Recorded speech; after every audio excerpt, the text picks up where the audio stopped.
Hi, Anna. Josie, how are you? Let me see. I want to remove my background. I'm not sure which one is better, so you'll let me know. I will. This I can do. Okay, so it's just this white background. I guess if I... I kind of like that. The white background? Yeah, I don't... Okay.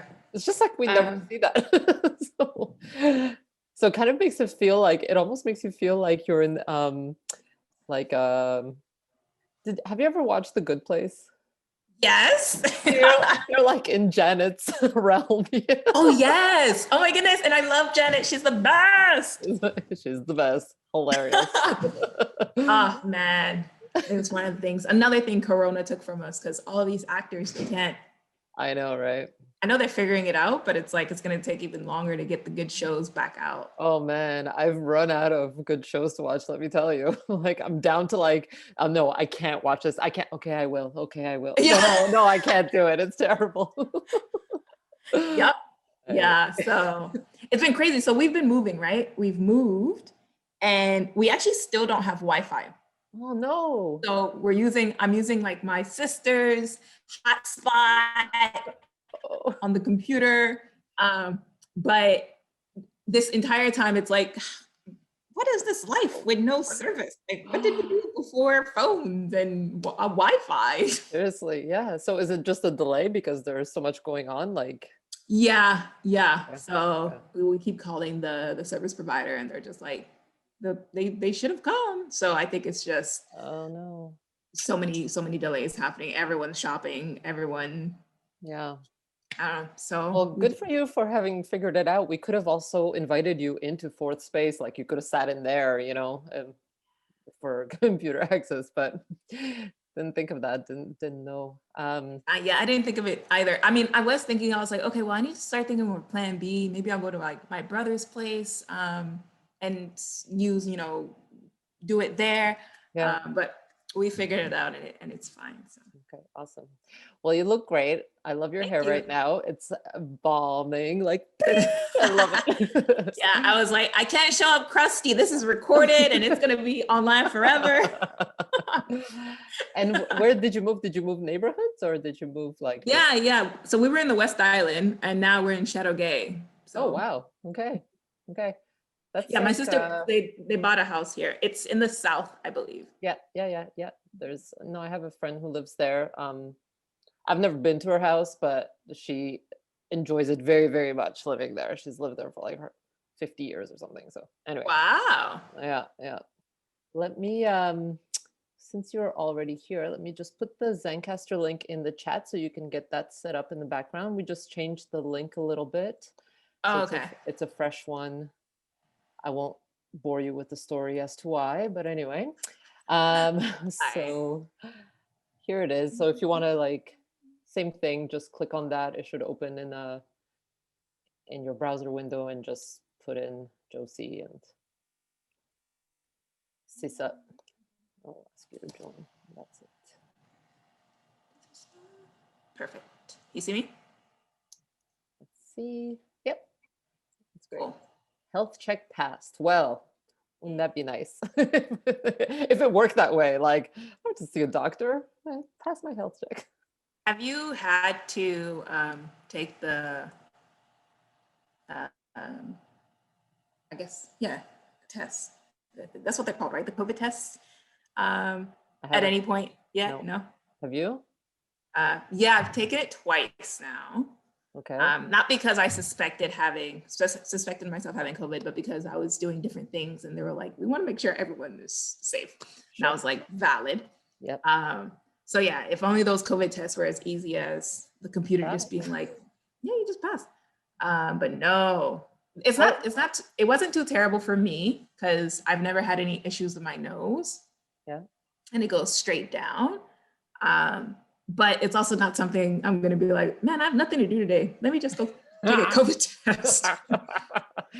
So they go in through your nose.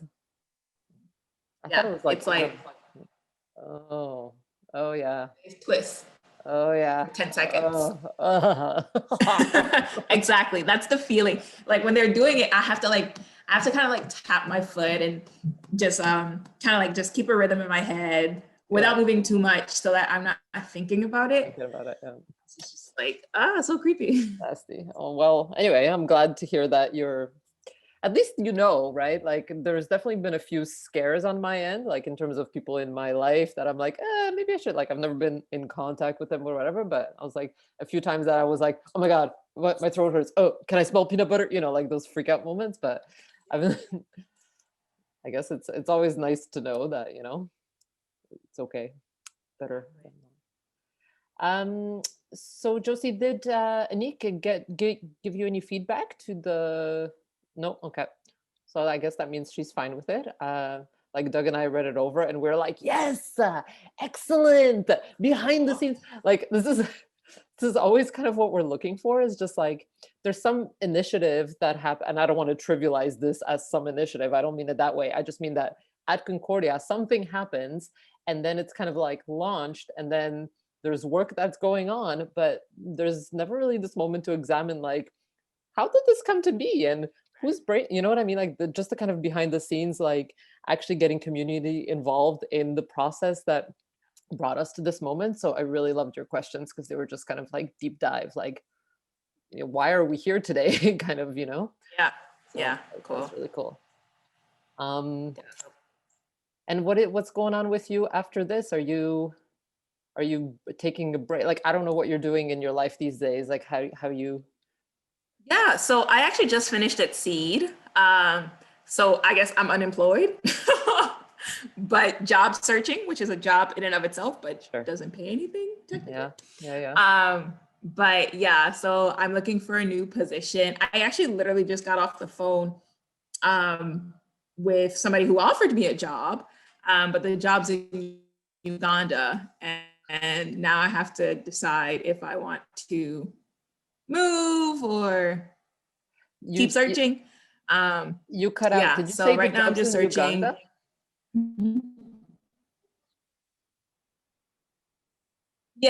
Yeah. So now I have to decide if I want it or not. Can you hear me? Yeah, you had just frozen a couple of times, and it was a great cliffhanger because you were like, take care of that. And the job's in. And I didn't. I was like, what? Where is it?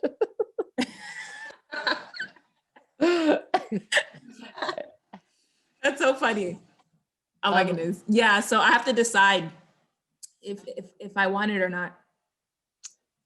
Yeah, that'd be. It's for this media innovation officer, which is something up my alley, and but there's several things that are kind of making me hesitant. So I'm just like, apart from the fact that it would mean completely upping my life, and going. Yeah, it's a huge move. Yeah, and I mean, granted, with Seed I was going regularly, but nothing to this extent. So. Because how long have you're not born in Montreal, are you? No, but I'm not from Uganda either. I'm from Cameroon originally, so from the West. Yeah. But I was raised in South Carolina, so I'm technically from the States. Okay, yeah. Okay, cool. Yeah. So you've been here in Montreal for how long though? A decade. Okay. Yeah, that's a while. This place grows on you in a way that you're like, yeah, I don't know if I can, like, I don't know about you, but for me, it was like, I kept coming back. Like, I just kept moving away from Montreal. I'm not from Montreal, I'm from Poland. And I just kept coming back. Like, I was like, what is it about this place? And now I'm like, okay, I'm going to stay now. I think stay here. Yes. Yeah. Oh, that's amazing. Yeah. I feel The only thing that every year I complain about is winter. Right? And it's like, I can't even fully complain because I'm still here, you know? It's like, if you don't like it, go somewhere. But it is really an amazing city. And it's unfortunate that a lot of times you don't realize that until you leave and you're like, yeah, there's no other city really compares to Montreal, you know? Yeah. But yeah, we'll see. We'll see. I mean, you're still, I mean, I'm guessing you're much younger than me. I have no idea. I feel like I'm about 85 these days, but What? No, COVID has definitely aged us, that's for sure. right? This year doesn't count. I'm saying that my birthday didn't happen. I'm still the same age. I'm gonna celebrate the new age next year. Okay. But I mean, it's really, I mean, you're probably in a space in your life too where it's still a really good moment to do that kind of moving around and like uprooting and like trying new countries and new things, you know, for like changing it up for even a few years and building up your kind of like, you know, like experiences. And I don't know, I just feel like I'm just like, I just feel really old now, but I feel like I spent like No. 20 years of my life kind of doing that, like moving around. And I'd be like, yeah, sure, I'll move to this country and do this thing. And now I'm like, no, I'm good. I'm just gonna sit my butt here. Like, okay. I don't know if I'm just tired or what, but you know, it's like I'm like Found done, your place, you know, you I found guess. it. And that's also good. It's amazing to be able to build that community, right? And just keep Yeah. growing and Yeah. looking at it year after year and seeing where it started and where it is now, you know? But originally when you Um, came to Montreal from South Carolina, was it just for school? Like, was it a university decision? Okay, cool. yeah. Yeah. So but I actually came for like the end of high school Okay. and I've been here since, yeah. Basically, I did CEGEP, which was a shock for me because we don't have CEGEP in the States. Like, what is Sure. this? Yeah. And then I did Concordia for my undergrad and grad. And yeah, here I am. That's Time great. to, I don't know, make my own choices and live my own life and learn what this life is about and whatnot. Because Yeah, it's kind of, ideally, uh-huh. sorry. No, go ahead.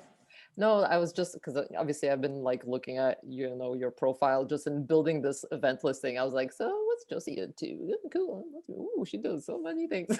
Anyway, but like, so, you know, there's this job in Uganda and you told me a little bit about that, but like, is that the kind of direction you want to be moving in? Like, what's your like ideal type of position right now for you? Like, what would you love to be doing? Honestly, right now, because I spent the past 2.5 years with SEED, kind of in international development and social justice work, I want to pivot into my field, quote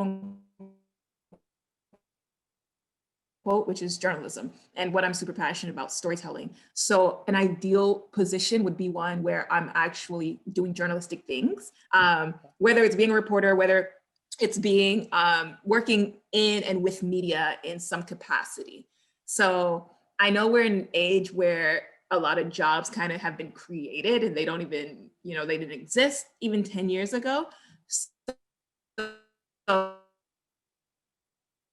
So what that looks like exactly can really, things related to media, even social media manager or digital marketing, but reporting, journalists, storytelling, that's kind of like my zone of excitement at this moment. Yeah. Yeah. Well, it shows kind of through your podcast. So you're like making it happen for yourself as a start anyway, right? Like you're doing the legwork, you're getting out there, you're like creating new avenues and ideas of way for people to come together around like important questions. And that's already very inspiring. And you're not like waiting for that kind of job to manifest itself, which is, you know, sometimes when people finish school, they're like, I don't know what will be next, and spend a lot of time in that moment. Ooh, I think you didn't hear any of that because you're frozen.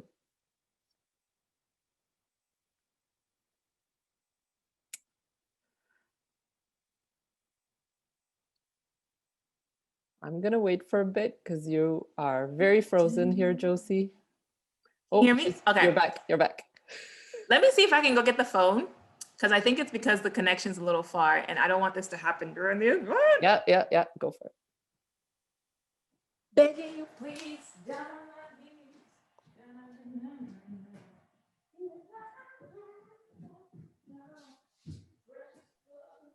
Hi, Annick. Hi, I'm looking for that link that you sent me. Oh no, I'm gonna give it to you again right now. Perfect. We changed it a little bit, actually. I'm going to clean up my desktop because or else there'll be a bunch of things. So Josie's here. She still doesn't have Wi-Fi, so she's using her sister's hotspot on a phone. And I've just been chatting with her for about 15-20 minutes, and she cut out like a bunch of times. So she's gone to get the phone to bring it closer to the computer to avoid. Yeah, for sure. Anyway, whatever. It is what it is. It is what it is, my dear. Like, there's no other way of putting it, right? Yeah, exactly. Work it out no matter what. It's not too bad. I always am like shocked by how many things I have on my desktop to like, it out. I'm like, oh my goodness, this is ridiculous. Not great. So we had a pretty good sign up, eh? Yeah, it's up to like 60 people. And we have a kind of 70% retention rate usually. How many people show up? But honestly, I was like, well, if we get 10 people this afternoon, I'd be super impressed. So it's great, on a day like today when people are ready to be on the holiday, for sure. Totally. Hi, Josie. Hello. How are you? I'm doing all right. I'm trying to change my hotspot here because avoid some issues, but I'm good. How are you? Good. My kid is with me. So he's watching Super Wings right now. Hopefully he'll keep watching Super Wings or he'll join us. Who knows? We'll see. I love it. We'll work with it. That's amazing. Okay. How old is he? Is he like 2? 3 years old. It's really trippy how much like that age is like, because he's really transforming from a toddler to a kid, and it's a little intense to watch. It's really a lot. Whoa, 2 days ago you had like baby features and now you really don't. And so it begins. It is a trip, but I'm very happy he's doing really well. Awesome. Did the link work for you, Annick? To the Zencaster? I'm not. You didn't come through? Okay, hold on. Let me. Oh, no, I see it. It's in the chat. Sorry. Okay. I wasn't sure if you emailed me or. Okay, so do you want me to just write Annick or my full name? No, just your first. Annick is good. Yeah. Hi, Doug. Hello. Check this out. It's like, are you showing me sunlight? Sunlight. I was just reading the Wikipedia page for sunlight. Tell me more. Really? No. We have a little bit of it here, but. Oh man, it's like this never happens. I'm never in this room in this sun at this time, so I'm just. Or at home, just not at home when you see all these weird sun moments or whatever. Totally. Anyway. Benefits. So Doug, Josie's connecting through a hotspot. She still doesn't have Wi-Fi because she just moved. So in the kind of 15-minute conversation that we had, she did cut out a few times. Okay. I think Josie, you said you brought the phone close to you now, and you're Should be good. Yeah. should be good. Yeah. Okay. And I changed phones, so now it's like a different hotspot, but it should be good. Okay. Awesome. The Zencaster says my health check passed. Doesn't that feel good?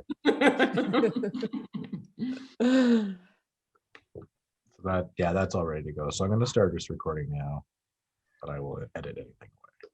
I'm gonna go get some water and all of that good stuff. Do I need to keep this window open, I'm assuming? The browser window, if you could keep it open, and after the end of the event, if you could just leave it open while it uploads, it'll take a little longer than the Zoom does. Can I minimize it? You can totally, just minimize it and leave it in the background. So all right, perfect. Just recording onto your computer. Let's do its thing, and then I'm gonna get some water and I will be right back. Okay, perfect. And Josie, I don't know if it'll probably come to that, but if for some reason there was a problem, you could call in just with audio or something like that. Yeah, let's just hope for the best. You know, I think it'll be okay. But we've seen that happen before. Oh, yeah, okay. Phone's charged. It's right next to me. Should be good. But yeah, I have my phone ready as well. Jistoka. The other, sorry, I don't know. We don't need to run. The other thing that might happen if you're finding it's just not working, you're freezing. If you use, I don't know if you have it, but if you have Zoom on your phone, with video, then okay, never mind then.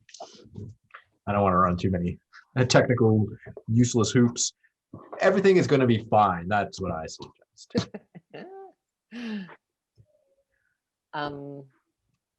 I'm gonna get the live stream ready, but I won't launch it until just before. Yeah, awesome. And so I guess we'll just be in gallery view the entire time, right? Just so you're both, for the audience, to have you both on screen, and we'll disappear, obviously, and they'll just see the two of you the entire time, instead of like one face and then another face, and that's just kind of weird. You'll be with us, Anna, to do the yeah, I'll just do the intro. Yeah, and in my intro, I will say, and let me know if you want me to say this or not. So typically, in terms of engagement for the audience, like if they have questions, what I probably already said this to you, so stop me if we're okay. But we usually invite them, Josie, to put any questions like for the question period into the Q&A box, you know. But we invite people to use the chat just to kind of like build a bit of sense of being together. So if they just want to write some comments or reflections, or just, you know, any kind of commentary in the chat, like, hey, Annick, nice to see you, like that kind of thing, you know. And if they have questions proper that they'd want you to kind of address, I guess towards the end, then we would invite them to use the Q&A, or they can also lift their like little virtual hand and we can unmute them and they can speak. So if you guys is that cool with you that we offer that option? Okay. If not, I mean, it's usually only like one person who will be like, I want to speak. People are used to typing out questions. That's for the question and answer period, right? Yeah. So it'd be great if we can hear their voices. Okay, awesome. Mm-hmm. So I'll mention that. Great. And you said that there's a live broadcast happening on Facebook as well? Yep, so that's gonna be, here, I'm gonna put the link in the chat right now. It'll be here. So the idea after the event is that, you know, when we come back in January and open our inboxes and spend about a week freaking out the volume of stuff that we have to do, and remember, eventually we will kind of get back to this conversation and clean it up a little bit and formulate it into a podcast, right? As we discussed, to release it as a sound piece. Yeah. So I just don't want to make any promises as to how quickly we can turn that around. There's no need. I'm like, my brain is off as of today. Like, okay.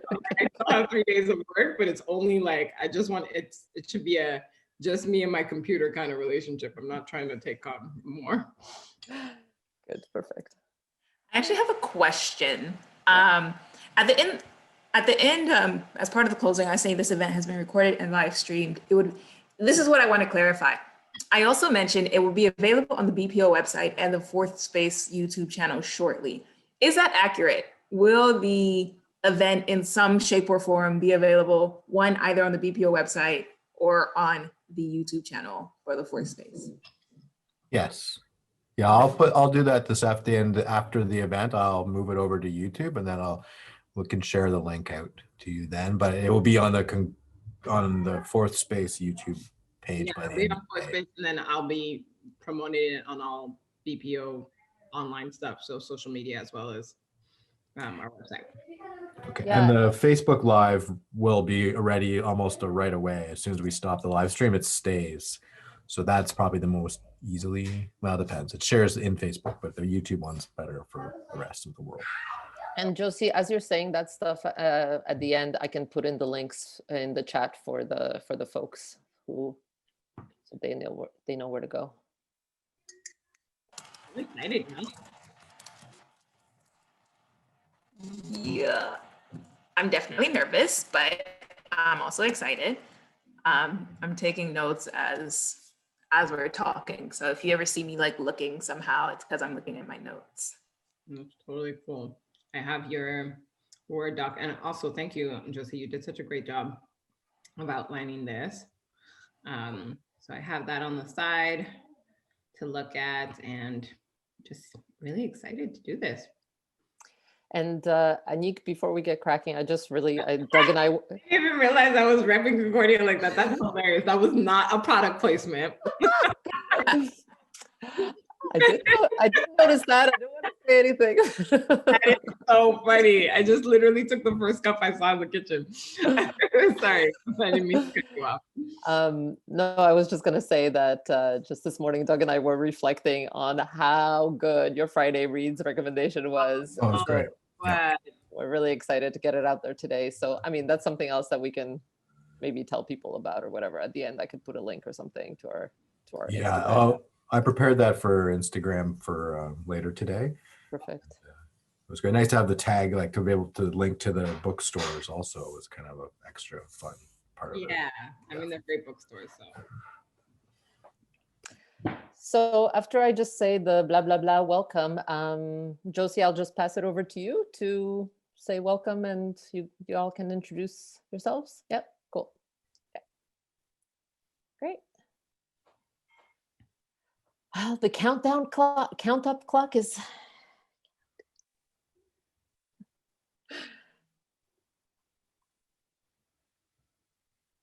Checking the 3 boxes.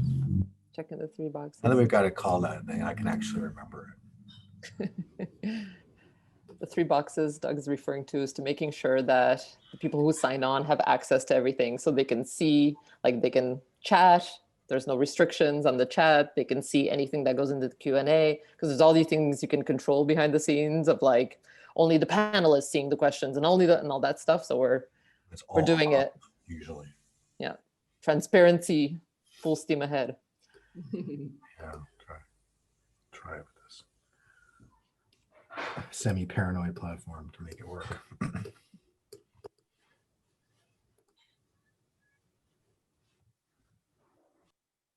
This is love, precious love. Down on my knees, baby. Is everything okay for the live stream, Doug? It's all ready to go. I'm going to start the webinar now so everyone can get in Settled. the room. And I will launch the live stream also, and then we'll go spotlight to you, Anna, for 2 o'clock. Sounds good.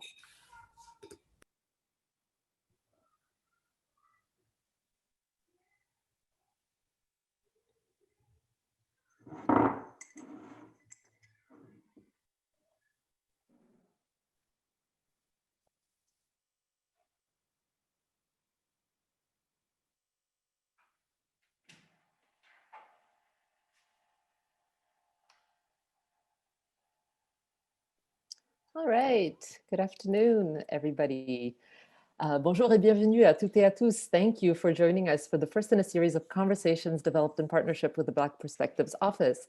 BPO's founding coordinator, Annick Maugile Flavien, is joined today by multimedia freelance journalist Josie Fomé to discuss the legacy that brought forth the BPO, its commitment to supporting the community and connecting networks, and the collaborative initiatives across campus that are working towards addressing anti-Black systemic racism at Concordia University and beyond. On behalf of Fourth Space, thank you for joining us today, Annick and Josie, and audience members. Just a quick note about Concordia University's Fourth Space. We are located in downtown Tiohtià:ke or Montreal on unceded Indigenous land. We welcome in our community of researchers, staff, faculty, and students in so that we might collaborate on ways to make your research initiatives and course activities publicly accessible. So in light of this, we are thrilled to have the good fortune of hosting today's conversation. This event is being recorded and is live streaming at CU Fourth Space on Facebook. We invite you to activate the chat with any comments and reflections that you might have throughout. But if you do have a question you'd like our conversationalists to address, please use the Q&A feature, making Josie's life a little bit easier as the place that she will keep an eye on during the question period towards the end.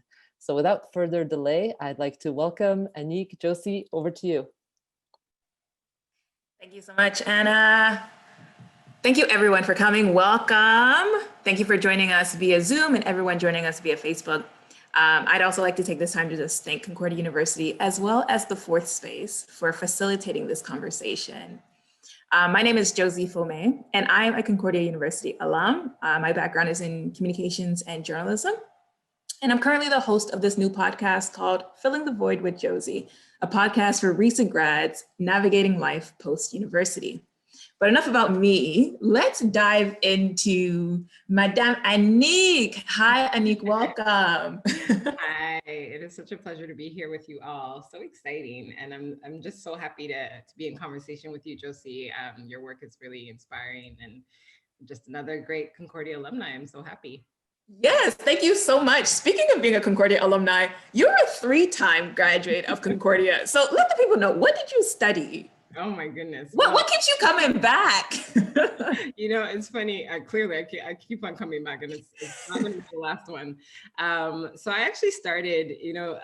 I never finished CJEP, and I like to bring that to the forefront because I know that a lot of students, like we stigmatize the whole idea of like being a dropout and all of that, and what ends up happening down the line. And there was a lot of reasons why I dropped out of CJEP. There was. It was actually a really difficult experience for me as a Black student. And for some reason, I actually don't remember what happened, but I decided to come to the Concordia and speak to an advisor here.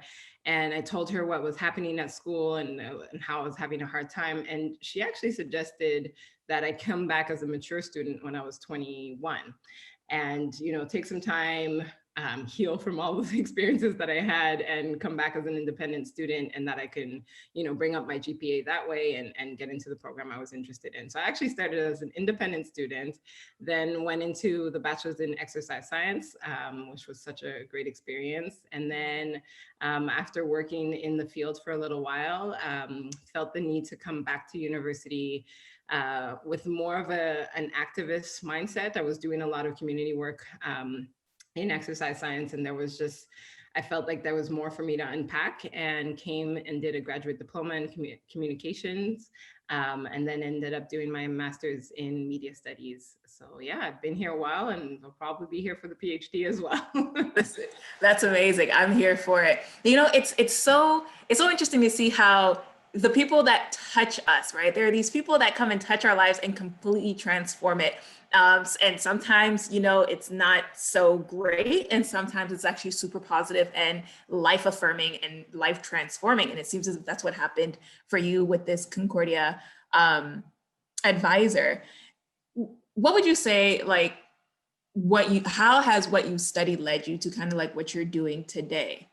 I would assume it's more so the last degree, but they probably all played a little part. Yeah, I would say, to be super honest, my bachelor's, I did it for my mom. My bachelor, I did it for my Hello.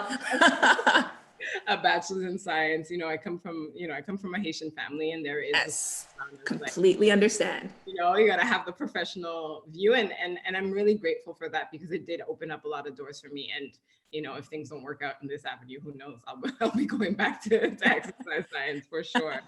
But then, yeah, communication studies, a grad diploma was really interesting because it's a one-year program, right? And it really boosted my skill set in terms of, being able to create websites, do video. I did documentaries. I did a lot of I needed kind of hard skills, and that was really, really helpful in that diploma. But then there's also a component of that, which was to explore the theory of communication and understand the history of how we communicate with one another, how like race relations and all these really interesting thoughts that I never had the opportunity to unpack because I'd had come from a bachelor's of science.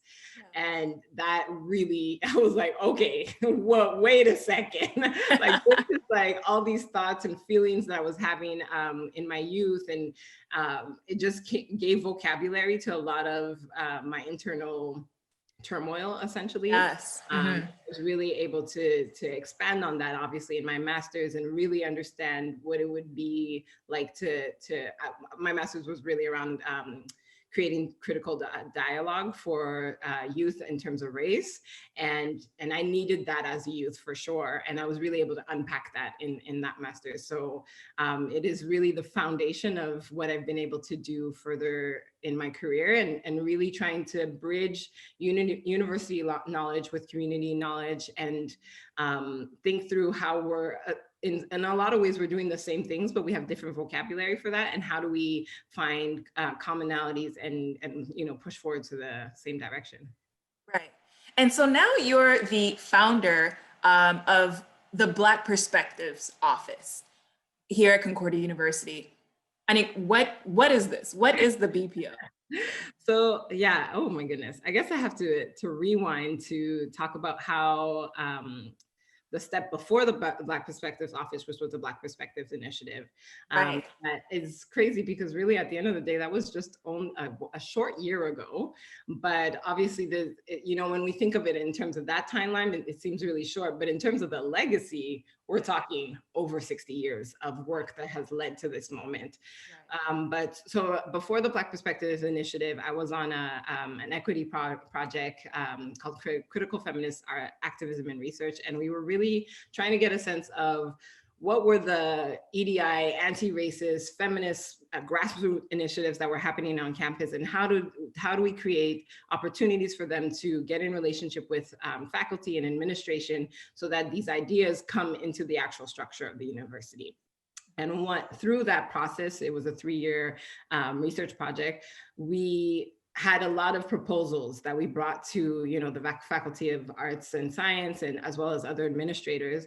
And we had this project was funded by the Faculty of Arts and Science, and we had amazing support from them from the beginning. And one of the projects that got their attention was like a very draft version of what became the Black Perspective Initiative. And through that, there was, funding opportunities. There was just essentially trying to see what were the needs of the Black community at Concordia and how can we address some of them. Now I have to say that had it not been for the fact that I've been at Concordia for 10 plus years, it wouldn't have been as easy to kind of put something of the sort in place. That is, I'm building on the legacy of the many Black activists and students that have been here for like generations and generations, but also on my own legacy at Concordia, which allowed me to have information, contacts, networks, et cetera, to be able to do that. And so from November of 2000, oh, we got a visitor. Hello. Yes, you can put them on. Thank you. No, you put it the wrong way. No, you put it the right way. That's perfect. Sorry, everyone. So the initiative from November 2019 till about, I would say, well, I mean, let's say March 2020, the infamous March 2020. And March is my birthday, and I'm not here for any of the March slander that I keep seeing online. The hate for March is real at this moment. But so I get it. Period, which is really, at the end of the day, about 4 months, right? We were able to create quite a bit of impact and momentum and interest, and so many different parties across the university were really interested in working with us. And it was exciting because it was addressing, for the first time in my relationship with Concordia, the silos that I saw in terms of, particularly in terms of Black community at Concordia. Like, there are people doing great work in so many different departments and et cetera, but we don't know each other. We don't have the opportunities to connect, but more importantly, everyone was doing this on top of their Concordia title. So, you know, you have an advisor who on top of their hours, on top of it, they're dedicating their time to Black students, they're the librarians, you know, all of this, and no one had in their specific title to do this work. And my title was that. And I was, you know, I was working 15 hours a week at the time, but even with that, I was able to do so much because my actual role was to do this work. Then, you know, the pandemic hit, and of course, the murder of George Floyd, as well as the, you know, the uprising of the Black Lives Matter movement that has, you know, had been around for a long time, but really a massive uprising on a global level, allowed for interesting conversations to happen at the university administrative level of how do we invest in projects that are already happening at the university and push this further? And so there was a list of demands that was sent to the administration, and they were very responsive. They brought me to the table because one of the demands was for the Black Perspective Initiative to be better funded, for it to become an actual you know, full-time position, et cetera. But at the time, you know, there wasn't the vocabulary of like, it should become an office. And that was actually in collaboration with the administration that happened. And I'm really glad that it happened on that level, because as an office, we have the opportunity to really go across the entire university in a way that is not possible when you are you know, a small project within the Faculty of Arts and Science. Depleted, resources are depleted. You need to be able to have the support of the school in every aspect. On every aspect, and also just be able to build the connections, you know? So on one level, it's about funding. On another level, it's about the access to different departments that you have. It's also about just the impact that you can create, the advocacy work that can happen. And also at the end of the day, it's because students really want to be in connection with administration. And if we don't have bridges for that, then we're not really doing the long-term work, the long visioning work that I think that everyone wants to be pushing forward. And so yeah, so that has been a really amazing experience. And I'm also one of the co-chairs on the task force on anti-Black racism, which I hope to have, you know, one of my fellow co-chairs as a guest on this webinar series eventually. But yeah, it's been really an amazing time, especially as, you know, I think about my younger 21-year-old self who's, you know, seeing this work and is just like, wow, like who would have thought that this was possible, first of all, and like how much this actually attends to so many of the needs that I had when I was coming into this space. Right. You mentioned BLM and the shift that this particular year provided, whether it was just the BLM movement or Corona or a mix of the two at the time. Why do you think that the BPO was able to become what it is now in this particular moment? You know, one of the things that I appreciate about the BLM movement is that, so I'm, you know, the daughter of two Black activists who were, you know, my father was in prison for being a student activist when he was like 27, you know, and it's interesting being close to that age and also just being like, wow, like the reality of my kind of North American privilege is that I can do this work and not fear for my safety in the same way that my father had to. And my mom's very similarly, she had to leave Haiti because her mom was like, you're not going to survive in a country like this. You know, you're too outspoken.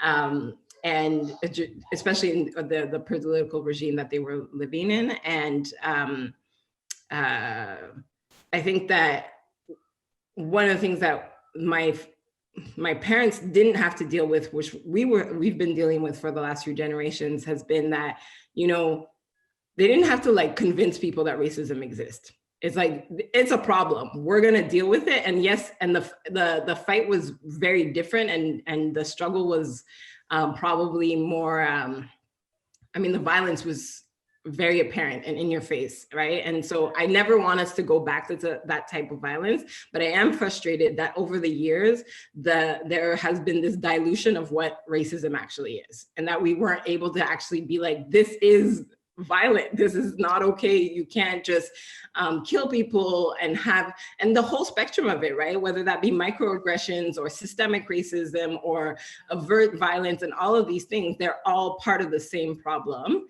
And I I feel like, you know, for the last 10 years, it's constant, like trying to convince people that it's even real in order to be able to address it.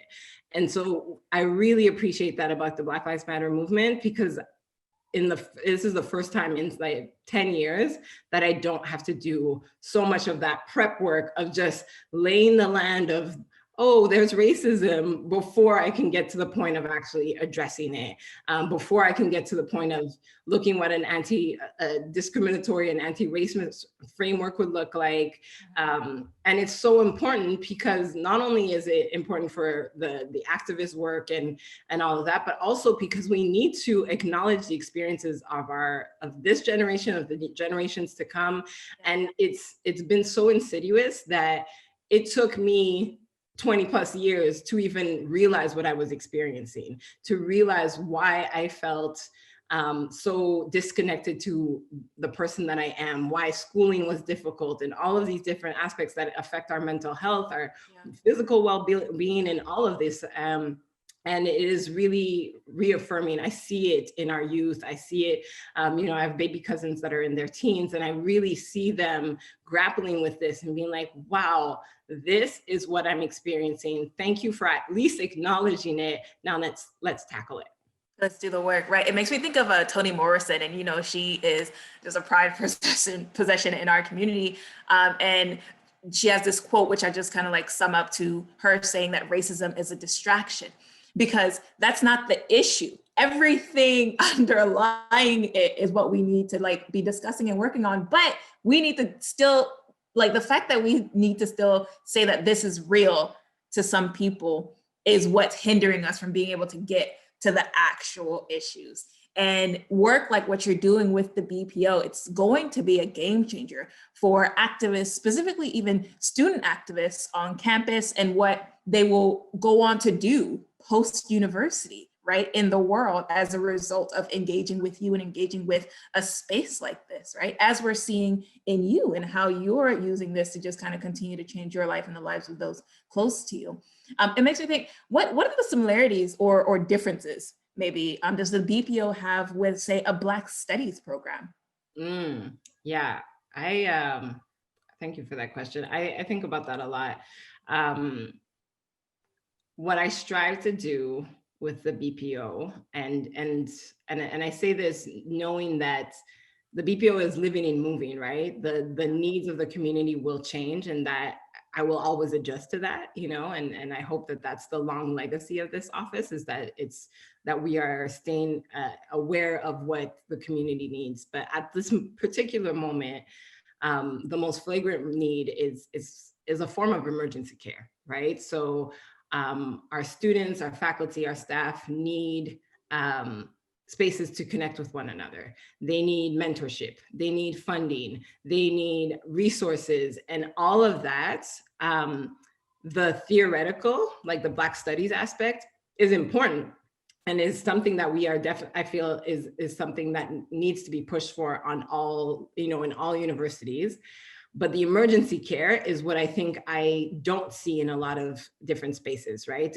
What are we doing in terms of mental health resources for our community? What are we doing in terms of encouraging self-determination? The relation, it's really so visceral, you know, when I have these experiences with students that'll come to my office, back in the day when we could be in an office, but even now, whether that be online, and we can kind of talk about their actual issues, or like what they really want to talk about, because they don't have to either check their Blackness at the door or have to like circum the barriers of, you know, are you going to understand me? What's going to, you know, like how, like, there's so many. Those little things are so important. You know, and not being able to actually delve into the, like, at the end of the day, I need support with my schooling. and these are these issues that I'm having trouble with. I would like to find a mentor. I would like to, etc. And it is such an honor to be able to do that work and really get to the core of what the needs are, and to be able to let people be whole when they come to the table, and not have to hide certain aspects of themselves, not have to be afraid that they will be discriminated against for or tokenized for who they, you know, what they look like. And the identities that they hold dear to their hearts.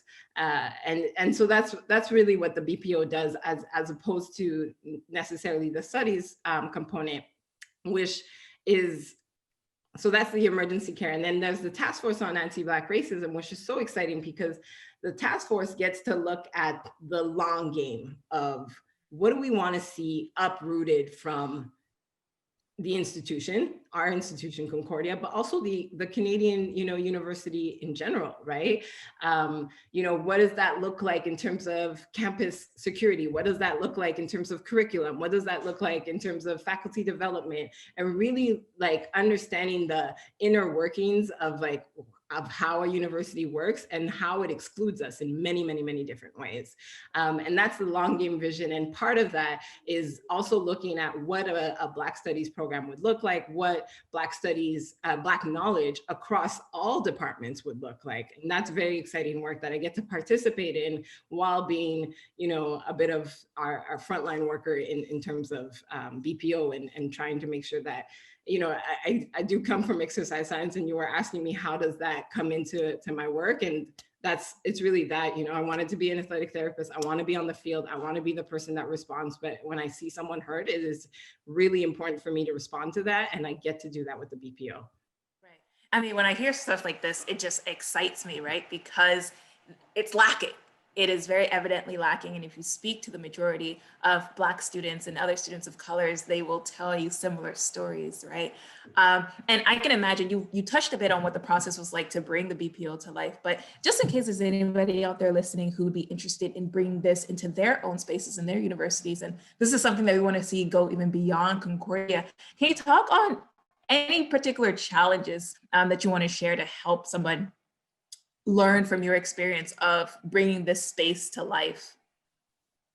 Yeah, I think that I think that the biggest challenge that I actually haven't really experienced myself, but I know that it is a major challenge, is that often the weight of this work is put on one person. And they're hired from the external to kind of come in and fix this type of situation. And that's just a completely unrealistic model. It is what leads to burnout. It's really problematic.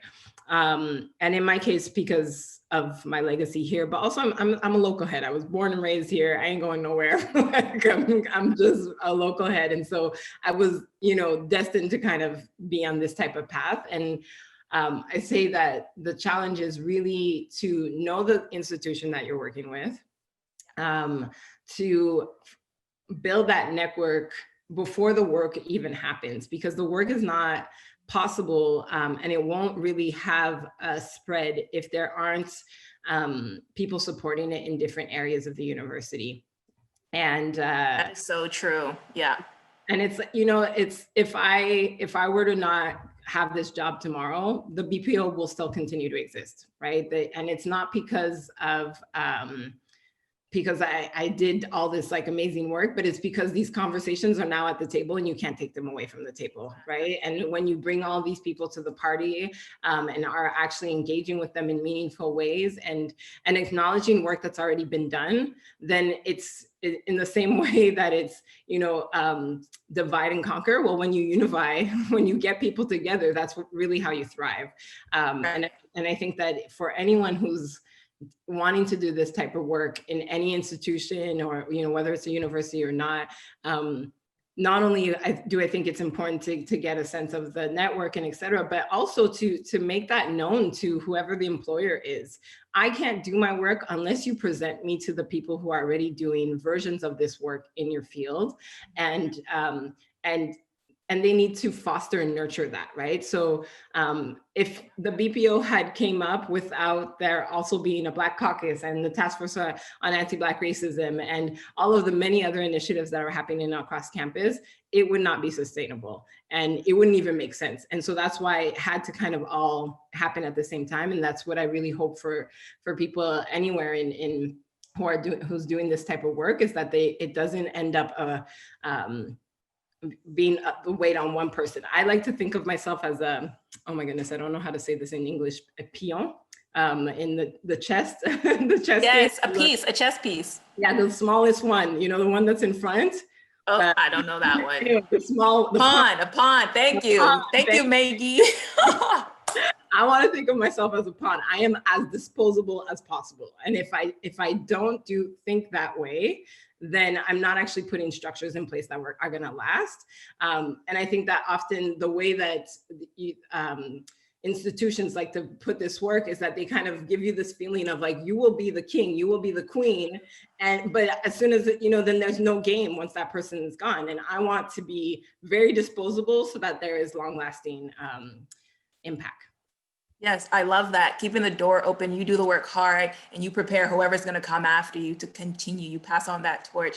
And I think this year we saw a lot of, how do I say, due to everything that happened, especially at the height of the Black Lives Matter movement in June, I believe, right? The intersection between all of these murders and just the civil unrest and stay-at-home laws and lockdown and people just, you know, not necessarily knowing what to do and having to face what Black people face honestly every day.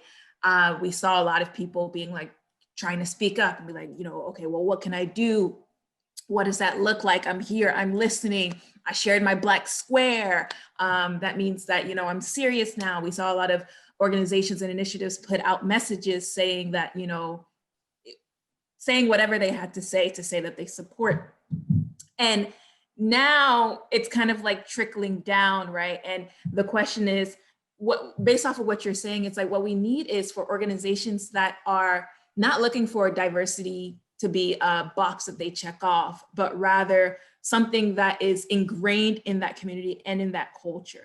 Right. And it seems that that's what y'all have been able to do with these initiatives that you have at Concordia, through the BPO, through the caucus, through the President's Task Force on Anti-Black Racism, where it's like, we're not checking this off, but we actually recognize that there's a huge issue, there's a gap that needs to be filled for the benefit of our community, because if these particular members aren't being catered to and aren't being thought of and aren't being taken care of, our whole ecosystem is actually failing.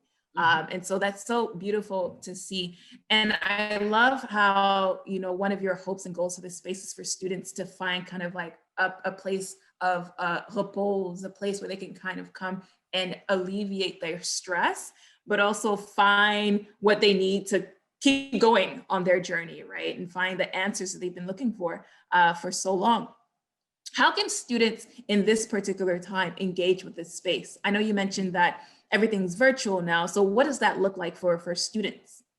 Yeah, so it's been really interesting to find ways to engage with students online. I mean, in some ways it's been it's made certain things easier, and obviously in other ways it's been quite difficult. I think that for myself it's nurtured the one-on-one time.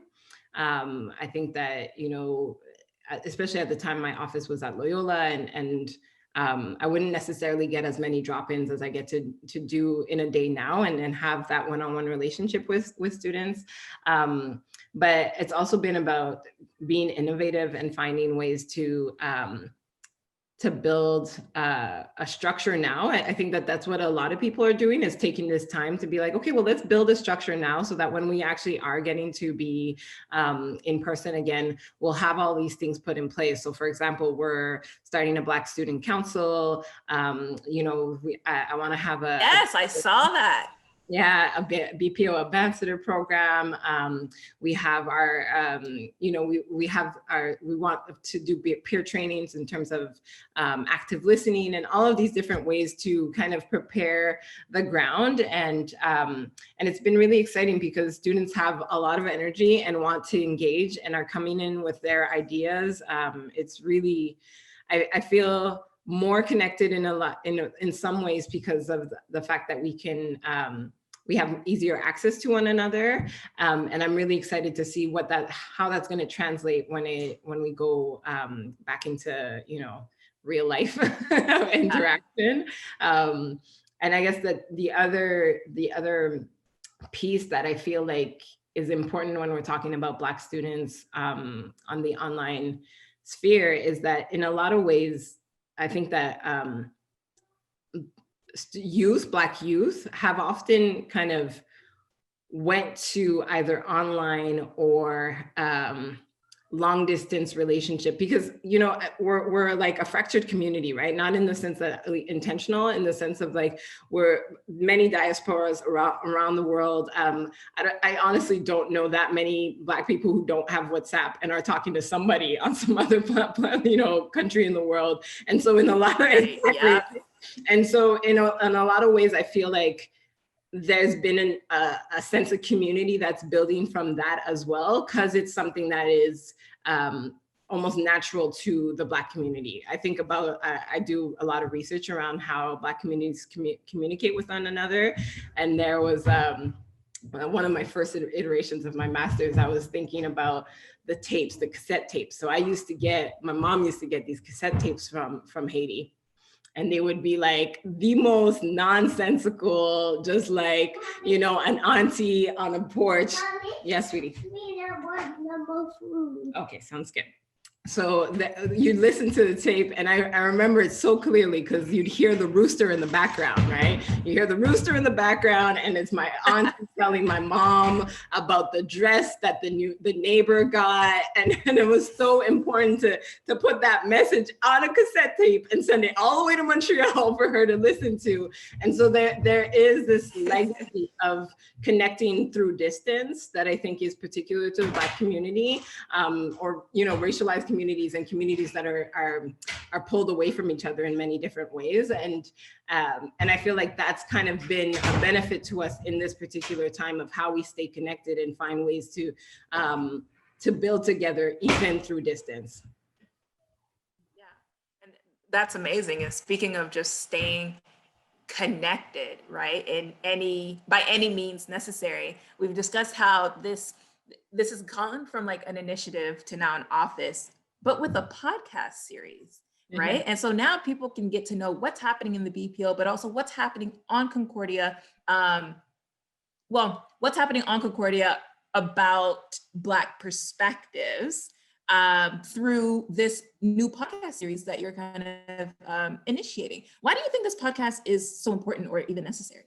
I mean, it's so funny that memory from these cassette tapes came to mind, because it really is like, I'm such an audio head in that sense. I really feel like all of the stories that have impacted me the most in life have been through audio storytelling, some version of that, right? And that's why I kind of lean towards podcasts in general. And so to be able to do these webinars and then to transform them into a podcast with Fourspace is really exciting, because I feel like it's a form of communication that is pretty anchored in the Black community, and it's also accessible. I'm, as we've seen many times, I have a 3-year-old here, but I also live with an elder, right? And if there's anything that connects the two of them, it's audio. The way that we listen and share, we're oral communities, right? And I really want to highlight that, as well as highlight the Black perspectives of things that are happening across campus, whether that be, Marlianne Lopez, who's working on building a sexual assault research center in Montreal North, whether that be the Task Force on Anti-Black Racism, whether that be professors that are being invited to speak at in linguistics, like there's so much action happening, and we don't have a dedicated platform for how to connect one another. And that's always been, you know, I'm a communication student at heart. That's always been something that's really important to me, of how do we connect people? How do we make people know what's happening in the space? And to have it be in this format in particular, and you know, even when we go back to the regular day-to-day in person, but to keep an audio or a webinar format, I think is really important, because we should be able to take these stories home, right? Like I always feel like sometimes I go to great talks and I'm like, man, I just want to re-listen to that. Or there was this one moment that really hit me, and I want to unpack that a little bit more and allow myself the opportunity to be present, because I can actually return to the moment when need be. So yeah. And this opportunity to share it with someone else as well, right? And then be able to discuss and break bread and figure out, okay, well, how did you receive that? And discuss those different perspectives. Mm-hmm. So yeah, I'm really excited to see how that's going to develop, and to learn more. I mean, honestly, it's a bit of a selfish venture, in the sense that I just want to know what people are doing. I want to know. I'm so curious. I have questions, and it's I love it. So exciting to have a platform to do that, to ask all the questions you want. I mean, Josie, you must know this as a journalist. It's really like a lot of it feeds our own soul of like, yes, I'm just a curious child and I want to know. I am the first audience member for my podcast, because for each guest that I have that comes on, I'm just like, wow. Exactly. You know, it's amazing. And I totally get that. So, okay, you touched briefly on kind of like, you know, what the topics we'll cover, but elaborate a little bit more. What are we looking forward to in this particular podcast? What are some topics? What are some discussions that are going to be happening? And is this long form even? So I guess the format will be similar to this format, where it's conversations with different members of the community. Obviously, we're prioritizing Black members of Concordia's community for them to bring the work that they're thinking through. And so when I think about Black perspectives, I think on it in many ways, right? So there's Black perspectives in the sense of like actual Black content. So whether that be, you know, looking at critical race theory, whether that be looking at a Black community center or something of the sort. But then there's also just Black perspectives, right? Like as Black people doing interesting things, whether that be STEM, engineering, you know, whatever it is that we're doing, we're bringing our perspective, our experiences to that. And so I'm really excited for that.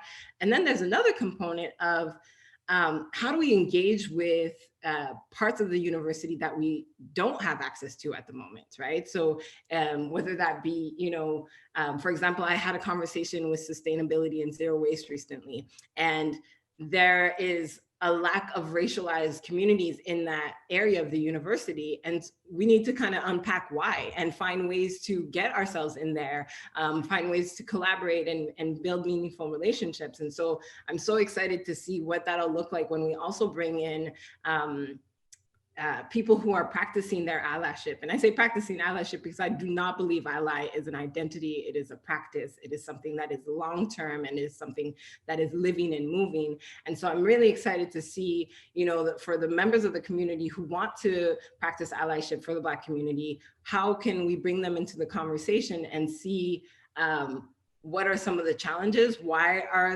is there a lack of representation? What are the barriers that the community is feeling, and how can we collaborate to address that together? Right. So on that note, who in your opinion do you think this podcast is for in terms of like audience wise? I hope it's for your mama and your child. I mean, bring your auntie and them and let them listen. It's for everyone. In the living room, it's, you know, it's winter break. Everybody like sit around, get cozy, put the old radio on. I would say that it's really for, I mean, it's for Concordia, it's for the city, it's for anyone who is interested in Black thought. And that, for me, is such a broad community of people. And I really am quite excited to see how what kind of community that develops from this series, right? Who are the people who are getting engaged, coming to, all of the different webinars and podcast lives and all of that. I'm really excited to see who we end up having as an audience. But in terms of what I'm thinking about, I'm thinking about making sure that the content that we bring, it really touches as much of the age spectrum as possible. Like I said, I live with a toddler and I live with an elder. And when I do things, I want it to be as accessible as possible for them to engage with. I want it to be real, where, toddlers might walk in while you're doing your thing. And I want it to feel like part of the conversation that everyone can have an opinion about. I was so lucky growing up that, my mom, there was never a room or conversations that I didn't have access to. She would have all of her friends and they were having these big philosophical conversations in the dining room, and I could walk in and I could hear that. And I'm sure that, those are still informing the way that I think about the world now. It's, you hear a word here and it's, so I really think of it as something that can enter people's homes, especially in this particular time, because it really is about entering people's homes and allowing them to engage with Black thought. Yeah. As we near the close, I just want to remind our audience members that if you have any questions for Annick, feel free to drop it in the Q&A box. And we'll get to them shortly as our Q&A approaches. But Annick, I have a couple final questions for you. In terms of this podcast, do you think it's going to be an opportunity for the audience to be educated on Black perspectives? I would use the word engage more than educate, because I think educate implies that there's like a point where you can become an expert. And I think that it's similar to that word of ally, where I feel like people take it on as an identity versus a practice. And I think that, you can't read a book and then be like, I know Black people. I don't know Black people and I am Black. I figured it out. Like there's really so much that it's really about engaging and realizing that there will always be more for us to learn, for us to hear. Sometimes the thing that we heard last week will go in complete contradiction to the thing that we hear next week, because it's a community, it's living and breathing. There are contradictions, there are parallels. And so I'm quite excited to see how people engage with it and bring their own knowledge set as well, right? So when you're engaging, and as opposed to when you feel like you're being educated, sometimes you don't feel like you can bring your person to the table. And I want people to feel like they can bring their person to the table and find pathways to engage with it, entry points, whether that be because like, oh, I'm also really interested in, different perspectives around engineering or whatever, and finding their entry points in that way, as well as learning from another on a peer level. That's amazing. I'm so excited. All right, well, these are some very important questions. These last two questions that I have for you. Where and when can people tune in? Because we need to know. So we haven't had an official schedule yet, but the Fourth Space is going to have all the scheduling online. It will be hosted by Fourth Space. Thank you so much, Fourth Space, for making that happen. So grateful. And so it'll be similar to this format, likely every 2 weeks, I guess, as we come back from the winter break. And it'll be a webinar live that then becomes this wonderful podcast and will be shared with everyone. The BPO's website, I think Anna's gonna put the BPO's website at one point, because I can't remember the long form of it, but that's another way to stay in touch and know what's happening. The Black Perspectives Office has a Facebook as well, and we'll be sharing all of the lives through that. Okay, thank you. So we're going to jump into the questions that the audience members have for you. I'm going to start off with a question from Annie Maugile. She starts off with some compliments. So she says, I've loved working with Annick and am truly appreciative of her support since the inauguration of the office. I'd be interested in finding out, she says, what her most pressing projects are, but also what she dreams of accomplishing when she allows herself to think big. So what do you have to say to that for Annie? Oh, well, thank you. Hi, Annie. I'm so glad that you're here. What is pressing? I guess some of the pressing projects, I feel mentorship is really, really high. Mental health and mentorship are probably one of the two highest priorities for the BPO at the moment. And they go kind of hand in hand, right? So Black students have, and it's, Black students as well as Black staff, as well as Black faculty are all involved in this, in the sense that, the amount of Black staff members and faculty members who are, they may be the one Black person in their department, and they are carrying the immense emotional labor of mentoring all the Black students who are normally, very normally like gravitate to them. And so on one level, we need to have better systems for that. And then on another level, we need to, the university experience, as we've seen through this pandemic, is not just about classes. It's about the relationships that you get to build, the network that you have, the larger university experience. And a big component of that is mentorship. And so creating our mentorship program, working with Concordia alumni, creating workshops on how to even select a mentor, to approach a mentor, what kind of expectations do you set with them, and all of that has been really, really key. And then mental health services has been really important for us as well. And not just in the sense of like, how do we bring mental health worker professionals from the Black community into the university, which is something that we do, but also how do we address the fact that we need to have systems in place when a student can't get a professional.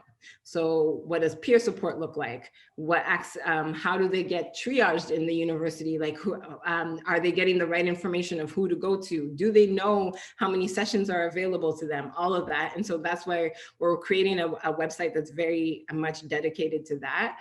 And so those are my two biggest priorities in terms of that. And then when I think big about the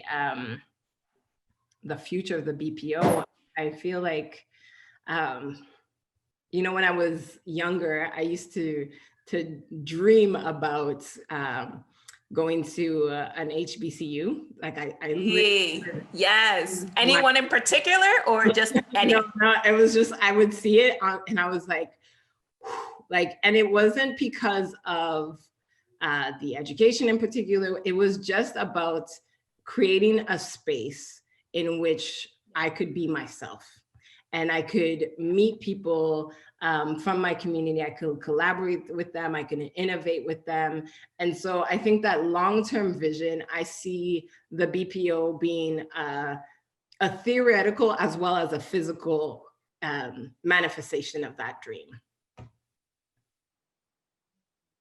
love that. I love that. All right, we have another question from an audience member. How do you negotiate between demanding / being adversary with the university admin and working quote unquote with them? Why do we need to thank them for they say bare minimum? Seems a little aggressive, but I think you're gonna handle that well. I mean, so I would say it's interesting. So in my, in my 10 plus years at Concordia, there have been very little times that I've had to I've had to be, had like hit a brick wall. What I actually encountered much more than that was being kind of looped around and like no one ever had an answer for me. Like that's more of what I've encountered than actually like hard on, like a hard no, a hard this. It's been really like, oh, maybe you should talk to this person and this person. And then you get really confused and then it feels like your work is not going anywhere. So I can't, in my own experience, I'm not really sure how to respond to that like hard no, because I've never really experienced that. But I will say that when it comes to the loop around, I think it's so important to, again, it's a matter of getting to know the network you're engaging with and who does what. And that is part of our responsibility as people who want to change that, but it is also a really important like I think it should be a priority for administration to have that transparency. So, you know, if I enter a space, whether as a student, as an employee, or et cetera, I need to know who I need to talk to if I have an issue about X, Y, or Z. Exactly. And that's been a lot of the translation work that I do, of, you know, if you have this issue, these are the 5 people that I suggest that you should go see, because they're the ones that can actually create the change that you want to see. And then it's really less about demands and more about collaborating, because they're actually in a position when they can make change. And I feel like what happens is that we get paired with people who are not able to make the change that we want to see. And then we experience their inability to do something as a no. And so I think it's kind of work on both sides of like, how do we get to a point where we're being more transparent about the actual details of our jobs and what our capacity is, where it actually ends, and who would be the next person to see if you know, it's not within our capacity. And then on another level, it's about understanding that, you know, if you're not speaking to the right person, you're more likely to get a version of a no, but it's not necessarily because of what you're saying, but more because of the fact that they're not actually able to change what you want to see. So that's been my experience. I know that in other places, and you know, Concordia has been actually very great to work with in terms of that, at least in my experience. So I can't really speak to when you have like a hard no, and I think that the protocol for that would be very different. I think that the first thing I would do in those situations is I would go back to my community and I would come in with a more robust team of people that can address that together, because I think that, you know, there's power in numbers for sure. And to be able to have a team that not only is supporting the work that you're doing, but also supporting you as a person, because, you know, this is a very intense labor. And if you feel like it's on your weight, the weight is on your shoulders on your own, that's just like, it's a recipe for disaster. So I really think that if anyone is experiencing it on that level, they really, it's time to resource and go back to the people that support you in your work. Go back to the roots and build genuine connections with people who will be open with you. With your experience being a grad student at Concordia, what type of research or projects did you see folks taking part in that explored Black perspective, or were there not that many? Okay. Yeah. Let the people know how you were the only Black woman in. Black woman. That is very funny. And you are the Black perspective. Oh my goodness. And not only that, but it was really difficult. And you know, this is what makes my work even more meaningful on this level. It is really, really difficult to be in a space where you are the only one that's Black. You're the only one that's bringing a Black perspective, being critical about race in general. Yeah. And then on top of that, one of the things that I found so difficult as a grad student is that I didn't have the luxury to kind of explore topics for the sake of exploring them, right? Like there's an urgency in my community. There's an urgency, and so the type of work that I had to do was very specific to the urgency that was needed in my community. And I would be, you know, I was surrounded by peers that were really kind of building on their interests, and I think that's a luxury that we should all have. Like, it's not that I'm in any way kind of criticizing that, but it was really very heavy. A very heavy experience to be carrying the weight of your community, and also knowing that, you know, when you're trying to write this essay and you're not worried like, am I going to get a B- for like only you? You're like, if I don't get to the next stage of this, that's another Black student who doesn't get their master's. And it was a very, very difficult and heavy experience. And and it is one that I'm, you know, like when I do mentorship, I also do check-ins with a lot of students, and that's the type of stuff that we talk about, because they need to be able to unload that somewhere, because I know very much from firsthand that it is difficult, and that not only will you be likely the only person bringing in a Black perspective, but you're gonna have to defend it, you know, because a lot of people will say awful things, will not consider the insensitivity, but also just violent things that are said in classrooms. And, you know, I do an anti-discriminatory framework workshop with faculty members, and I find that so important, because often they don't have the tools to how to hold space for that and how to address that when it happens in the classroom, and that can leave lifelong scars. Like I know too many people who have dropped out from school and will never go back to school because of those experiences. Right. So when you have students who engage with you and they're kind of like quote unquote unloading on you, I'm curious to know, how do you deal with, how do you take it in, and how do you kind of like also let it go so that it doesn't weigh heavy on you? I'm a boxer. Okay. A lot of kickboxing. Love it. I really do. No, there's even in the semester, there has been some really difficult, I've been, you know, told some really, really difficult things. It is heartbreaking some of the things that our students experience, as well as our staff and faculty. And it is enraging. And so on one level, sometimes I just need to yell straight up. I need to yell, I need to hit something. And, you know, good thing I was a kickbox instructor for a while, so that's what I do on that level. But then on another level, I get to do this work. This is my job, and that's exciting. And so, you know, when I get those moments, it kind of reaffirms why I'm doing this, what the importance of the work, and it brings strategies to mind. It kind of builds on my creativity of how to address this.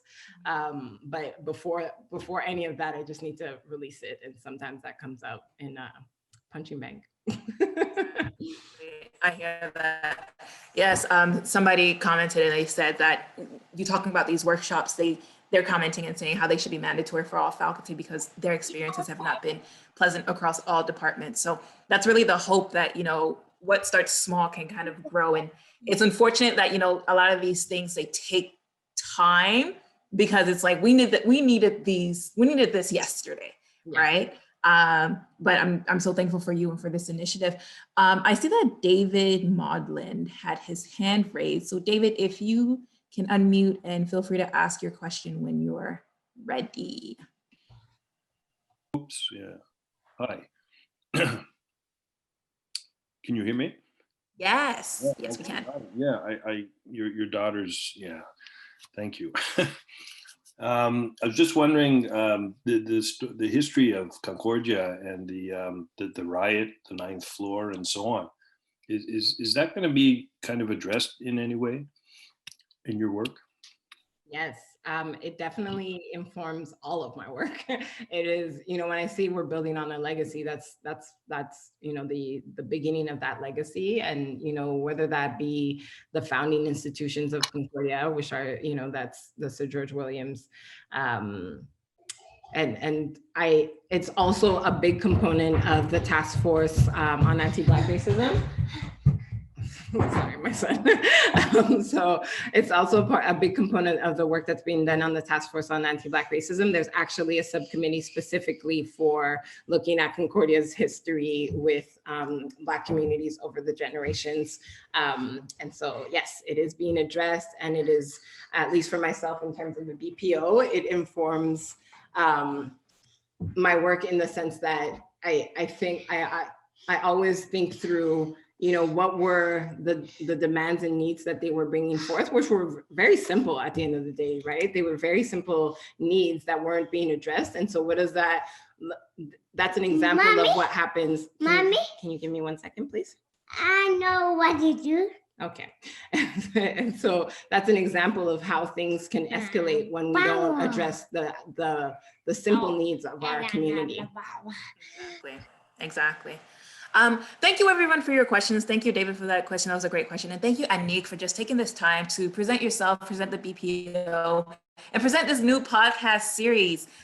Can't wait for it to launch and for everyone to just kind of hear what's been happening, what's happening at Concordia specifically in terms of Black perspectives in all kind of areas, factors, and aspects.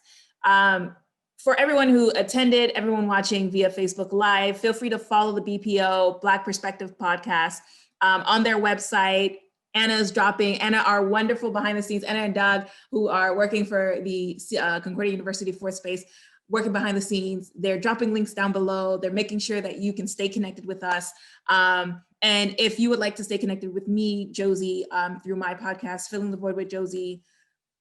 Oh, I don't know actually if I shared those links with you, Anna, actually, but you can check it out through a Google search. But thank you so much, Annick. Thank you, Anna. Thank you to Concordia University. Thank you, Doug.